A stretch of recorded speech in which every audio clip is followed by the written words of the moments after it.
Hola, ¿qué tal? Esto es Agenda Mundial de Fuerza Informativa Azteca. Estamos en directo en Gaza, Israel, El Salvador y también Paraguay. Empezamos. Y el asedio de Israel sobre la franja de Gaza ha sido constante en los últimos días y la situación para la población civil empeora cada momento. Uda Hegazi de la Alianza Informativa Latinoamericana nos informa desde Gaza. Desde el pasado jueves, cuando Israel anunció el comienzo del nuevo plan militar Tanques de Gedeón en el interior de la Franja de Gaza, los ataques han ido aumentando. Decir que los ataques se han centrado en el norte del enclave costero y en el sur, y podemos reportar que diariamente más de 100 personas mueren en la Franja de Gaza, entre ellos niños, mujeres y ancianos. Pero si nos trasladamos un poco hacia la situación humanitaria, podemos decir que es mucho más que complicada. Como podemos ver, la gente desde que comenzó la guerra ha vivido en este tipo de tiendas de campaña que realizan con sus propias manos, y como podemos ver en este momento me encuentro en una calle residencial de la ciudad de Gaza, al norte de la franja, que está repleta de gentes que ha evacuado sobre todo desde la zona norte. Hablar un poco también de mi experiencia personal, sobre todo en estos últimos meses, que la situación ha ido empeorando y se ha recrudecido. Literalmente vivir en la Franja de Gaza se ha convertido en una verdadera dificultad para encontrar alimento, dificultad para encontrar agua potable, dificultad para encontrar necesidades básicas diarias. Diariamente tengo que ir yo misma a llenar agua potable porque no hay agua en las viviendas. También la falta de comida está afectando de manera negativa. Yo personalmente, al igual que la población gazatí, he tenido que reducir mis comidas a 2 veces al día porque literalmente no hay nada con lo que poder alimentarse. Yo tengo esa suerte de poder comprar cosas un poco más caras, pero esta población que hemos podido ver lleva sin trabajar más de 2 años consecutivos. No hay nada de dinero que entre ellos y por lo tanto esta gente literalmente no puede comprar ni siquiera harina para amasar el pan. Podemos decir que el kilo de harina cuesta aproximadamente unos $20, una cantidad muy exagerada, y por lo tanto lo que se relaciona a la situación humanitaria es muy complicada. También decir que supuestamente en estos últimos días se debía de permitir la entrada de ayuda humanitaria. Varias fuentes aseguraron de que han entrado, pero decir que desde el interior de la Franja de Gaza organizaciones internacionales han asegurado de que no ha entrado nada, y se está esperando que los próximos días se permita la entrada de esta ayuda, que es mucho más que necesaria en estos tiempos tan difíciles.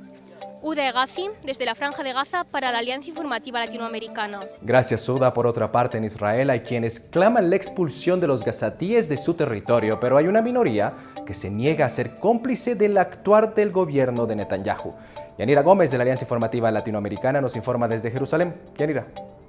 En Israel son múltiples las posturas sobre esta cruenta invasión israelí en Gaza, desde el ultranacionalismo que clama explícitamente por la expulsión de los civiles palestinos hasta una minoría progresista que aboga por los derechos humanos, comparte imágenes del sufrimiento en el enclave y no quiere ser cómplice del actuar de su gobierno. Ahora bien, desde inicios de mayo, al saber que el gobierno de Netanyahu reanudaría su ofensiva terrestre con más fuerza y con el objetivo de ocupar Gaza, gran parte de la ciudadanía israelí se ha mostrado en contra, principalmente porque critican que dicha violencia pone en riesgo a los 58 rehenes que siguen en manos de Hamas, y porque denuncian que las decisiones de Netanyahu son para su supervivencia política y contentar a los extremistas de su coalición. Hoy conversaba con un reservista que estuvo en Gaza y sentía gran contradicción porque, como todos aquí, desea el retorno de los rehenes, la seguridad de Israel, y a la vez opinaba que su país está cometiendo crímenes de guerra y atrocidades. Según el ministro de Defensa Israel Katz, estos mortíferos ataques están solo en una fase de inicio, mientras internacionalmente también se condena a Israel por el bloqueo de la ayuda. En la práctica ya son 80 días sin entrada de agua, comida, medicinas o combustible, ya que el lunes Israel permitió el ingreso de 5 camiones provistos solo de comida y ayer martes fueron 93, pero de acuerdo a Naciones Unidas, funcionarios humanitarios y panaderías gazatíes, esta ayuda no ha llegado todavía a la población, sino que se ha quedado por repartir del lado palestino del cruce fronterizo de Kerem Shalom, donde Israel hace sus controles. Preguntados por el canal 13 de noticias sobre si Israel debe permitir entrar ayuda a Gaza, un 53% de los israelíes encuestados contestaron que no, un 34% que sí y un 13% no sabía qué responder. Es también una minoría, pero hoy un grupo de extrema derecha intentó boicotear el paso de camiones con ayuda en ese mismo paso de Kerem Shalom. Desde Jerusalén, Yanira Gómez Muñoz para la Alianza Informativa latinoamericana. Y en El Salvador los diputados aprobaron una ley de agentes extranjeros que establece un impuesto del 30% a los organismos no gubernamentales, así es, a las ONGs. Merlín del CID de CNN nos explica. La Asamblea Legislativa de El Salvador aprobó este martes la ley de agentes extranjeros que crea un impuesto del 30% a las transferencias, donaciones o transacciones que reciban las organizaciones no gubernamentales. Este dinero, según la ley, será destinado para obras de interés general o social. Las autoridades dicen que esta nueva normativa busca transparentar el trabajo de las organizaciones no gubernamentales. La ley fue aprobada con 56 votos a favor y 3 en contra de 60 posibles. La normativa establece que las personas naturales o jurídicas, nacionales y extranjeras, cuyas actividades en El Salvador son financiadas desde el exterior, deben inscribirse por medio de una declaración jurada en un plazo de 90 días a partir de la vigencia. Las organizaciones que lo consideren necesario podrán solicitar la no aplicación de esta normativa, que será evaluada por el gobierno. Las organizaciones que no se inscriban ante el Ministerio de Gobernación no podrían realizar actividades y se expondrían a multas que van desde los $100,000 hasta los $250,000 según el decreto aprobado.